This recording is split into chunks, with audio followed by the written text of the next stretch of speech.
नमस्कार और स्वागत है।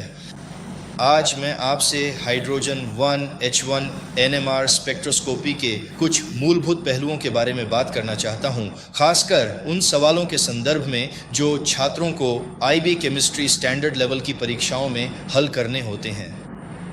तो यहाँ हम एक NMR स्पेक्ट्रम मशीन की छवि देख सकते हैं, जो कि जैसा आप जानते हैं एक काफ़ी जटिल उपकरण है। जैसा कि नाम से ही स्पष्ट है, न्यूक्लियर मैग्नेटिक रेजोनेंस। तो इसमें एक चुंबकीय क्षेत्र की आवश्यकता होती है जो नाभिक को प्रभावित करेगा। किसका नाभिक? क्योंकि यह H1 NMR है, इसलिए यह हाइड्रोजन परमाणु के नाभिक का होगा जिसे चुंबकीय क्षेत्र प्रभावित कर रहा है। अब IB केमिस्ट्री के छात्रों को NMR स्पेक्ट्रोमीटर के काम करने के तरीके को समझाने की आवश्यकता नहीं है। जो आपको करना है वह यह है कि NMR स्पेक्ट्रम की व्याख्या से जुड़ी भाषा को समझना और यह जानना कि NMR स्पेक्ट्रम की व्याख्या कैसे की जाती है। तो डिशील्डिंग और शील्डिंग, अपफील्ड और डाउनफील्ड का क्या वास्तविक मतलब है, इसे पूरी तरह से समझने के लिए एक बहुत ही अच्छा शुरुआती बिंदु है मानक अणु टेट्रामिथाइलसिलेन TMS को ध्यान से देखना।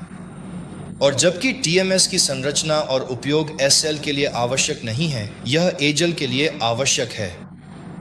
यह एक उपयोगी शुरुआती बिंदु है क्योंकि यहाँ आप देखेंगे कि TMS में, जिसमें बीच में सिलिकॉन और 4 CH3 समूह होते हैं, यह हमारे लिए 12 हाइड्रोजन परमाणुओं को दिखाने का एक बहुत अच्छा तरीका है जो एक रासायनिक रूप से समान वातावरण में है। यानी यहाँ जुड़े हुए उन 12 हाइड्रोजन में से प्रत्येक के नाभिक को देखना। 4 × 3 12। इन सभी हाइड्रोजन नाभिकों पर चुंबकीय क्षेत्र का प्रभाव एक समान तरीके से पड़ेगा, तो वे एक समान सिग्नल देंगे और यही हमें NMR स्पेक्ट्रोस्कोपी के लिए शुरुआती बिंदु या कैलिब्रेशन बिंदु प्रदान करेगा। उन 12 हाइड्रोजन से एक बड़ा पीक मिलेगा जिसका केमिकल शिफ्ट मान 0 के बराबर होगा। उस केमिकल शिफ्ट मान के बारे में आपको वास्तव में यह जानने की ज़रूरत नहीं है कि केमिकल शिफ्ट क्या होता है या इसकी इकाई क्या है। आप देखेंगे यह आम तौर पर पार्ट्स पर मिलियन में लिखा जाता है। लेकिन अब आइए समझते हैं कि आपको एक छात्र के रूप में परीक्षा में क्या करना होगा। और अब हमारे पास यहाँ 2 मिथाइल ब्यूटेन है, जैसा कि आप देख सकते हैं ब्यूट्स, क्योंकि 1 2 3 4 सीधे लाइन में हैं और एक मिथाइल समूह वहाँ कार्बन परमाणु नंबर पर है। इसका NMR स्पेक्ट्रम कैसा दिखेगा? और जहाँ TMS के 12 हाइड्रोजनों के लिए एक ही सिग्नल होता है, वहीं 2 मिथाइल ब्यूटेन के लिए 4 अलग अलग सिग्नल होंगे, क्योंकि अणु में अलग अलग स्तर की शील्डिंग और डिशील्डिंग हो रही है, क्योंकि यहाँ प्रत्येक हाइड्रोजन थोड़े थोड़े अलग रासायनिक परिवेश में हैं। आइए इसे आपके लिए विस्तार से समझाते हैं। देखिए, इस कार्बन A और इस कार्बन, जिसे हम भी A कहेंगे, से जुड़े हाइड्रोजन रासायनिक रूप से एक जैसे स्थान पर हैं। हर एक हाइड्रोजन एक ऐसे कार्बन से जुड़ा है जो आगे एक हाइड्रोजन से जुड़ा है और वह फिर किसी अन्य से जुड़ा है। हाइड्रोजन जो आगे एक CH3 से जुड़ा है और वह फिर C2H5 से जुड़ा है। ये सब और यही विवरण इस वाले पर भी लागू होता है। ये एक कार्बन से जुड़ा है जो CH3 से जुड़ा है, जो यहाँ कार्बन के साथ एक हाइड्रोजन से जुड़ा है और फिर C2H5 से जुड़ा है। तो आपके पास एनवायरनमेंट A में 6 हाइड्रोजनों के साथ एक रासायनिक वातावरण है जो कि 6 के बराबर है। फिर आपके पास 3 अन्य वातावरण हैं। यह आपके लिए उपयोगी हो सकता है कि आप अभी सोचें कि वे वातावरण कहाँ हैं। एक और वातावरण यह हाइड्रोजन है जो यहाँ है। आइए इस हाइड्रोजन को B कहते हैं क्योंकि यह एक विशेष वातावरण में है। इस संरचना में ऐसा और कुछ नहीं है जो कार्बन से जुड़ा हो और फिर बदले में यह इससे और इससे जुड़ा हुआ है। उस हाइड्रोजन के लिए यह एक रासायनिक रूप से अद्वितीय स्थिति है। फिर ये 2 यहाँ C, वे एक रासायनिक रूप से अद्वितीय स्थिति में हैं और निश्चित रूप से D। तो वास्तव में यह सब इस बात पर निर्भर करता है कि हाइड्रोजन अणु में कहाँ स्थित है। और यहाँ हमारे पास जो A, B, C, D हैं, इन 4 वातावरणों की तुलना करने के लिए आइए थोड़ी देर के लिए पीछे चलते हैं और TMS को देखें। TMS में 12 हाइड्रोजन का संकेत होता है रासायनिक शिफ्ट मान पर, जो 0 के बराबर होता है, और इसी का लाभ उठाकर एनएमआर मशीन पर 0 बिंदु या मानक सेट किया जाता है। एनएमआर मशीन पर एचएल छात्रों के लिए, अगर आप एक एचएल छात्र हैं और ये देख रहे हैं, तो टीएमएस में अन्य गुण भी होते हैं। यह अत्यधिक वाष्पशील है, इसलिए यह मशीन से बहुत आसानी से बाहर निकल जाता है। यह बहुत अधिक अभिक्रियाशील नहीं है और निश्चित रूप से यह एक बड़ा स्पष्ट संकेत देता है।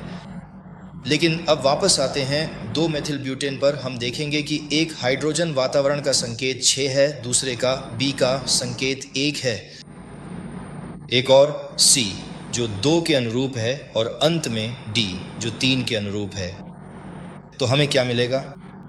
कम रेजोल्यूशन के लिए और HL छात्रों को हाई रेजोल्यूशन करना होता है, लेकिन SL छात्रों आपको केवल इसे कम रेजोल्यूशन के स्तर पर ही पढ़ना है। तो 2 मेथिल ब्यूटेन का कम रेजोल्यूशन NMR यहाँ कहीं 4 अलग अलग पीक दिखाएगा। TMS सिग्नल के बाईं ओर, और ये पीक 6.2 3 के अनुपात में होंगे।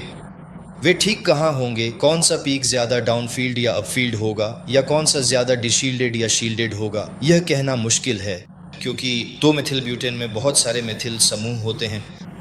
इसलिए आपसे ऐसी किसी संरचना में शील्डिंग और डिशील्डिंग के बारे में ज़्यादा बात करने की उम्मीद नहीं की जाएगी, जैसे 2 मेथिल ब्यूटेन। लेकिन आपसे ऐसी बात करने की उम्मीद की जा सकती है, जैसे एथेनॉल जैसी किसी संरचना में। अब अगर आप अब तक की व्याख्या को ध्यान से सुन रहे हैं, तो आपको तुरंत समझ आ जाना चाहिए कि एथेनॉल 3 अलग अलग रासायनिक परिवेशों से बना है। यहाँ आपके पास इस रासायनिक परिवेश में हाइड्रोजन है, और वैसे भी ये सब हाइड्रोजनों के बारे में है, क्योंकि यह H1 NMR स्पेक्ट्रम है। तो हम सिर्फ हाइड्रोजनों को देख रहे हैं, ये तीनों। ये परिवेश A में है, आपके पास 3 हाइड्रोजन हैं, फिर आपके पास परिवेश B है, तो ये यहाँ है A, फिर आपके पास परिवेश B है जिसमें 2 हाइड्रोजन हैं, और यहाँ बहुत महत्वपूर्ण रूप से इस हाइड्रोजन के साथ आपके पास वह एक मेन है। उस रासायनिक परिवेश C में एक हाइड्रोजन है। अब क्योंकि ऑक्सीजन एक बहुत ही विद्युत ऋणात्मक तत्व है, इस सहसंयोजक बंध में इलेक्ट्रॉन ऑक्सीजन के बहुत करीब रखे जाते हैं हाइड्रोजन की तुलना में। इसका परिणाम यह होता है कि यह हाइड्रोजन के नाभिक को चुंबकीय क्षेत्र के प्रति अधिक उजागर कर देता है, यानी उसे डिशील्ड कर देता है, और ये हाइड्रोजन यहाँ ये वाला C एक सिग्नल देगा। NMR मशीन में वह सिग्नल बहुत नीचे की ओर डाउनफील्ड होगा उस डिशील्डिंग के कारण, तो ये कहीं डाउनफील्ड साइड में होगा। डेटा बुकलेट आपको ये अंदाज़ा देगा कि वह सिग्नल ठीक कहाँ होगा, लेकिन यह कहीं डाउनफील्ड में ही होगा।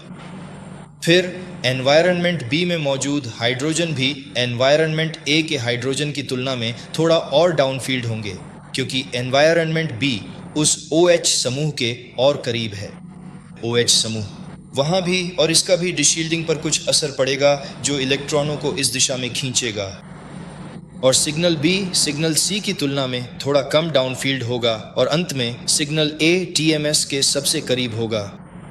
और इसी तरह आप एथेनॉल और 2 मेथाइल ब्यूटेन के लो रेजोल्यूशन NMR स्पेक्ट्रम की व्याख्या करते हैं।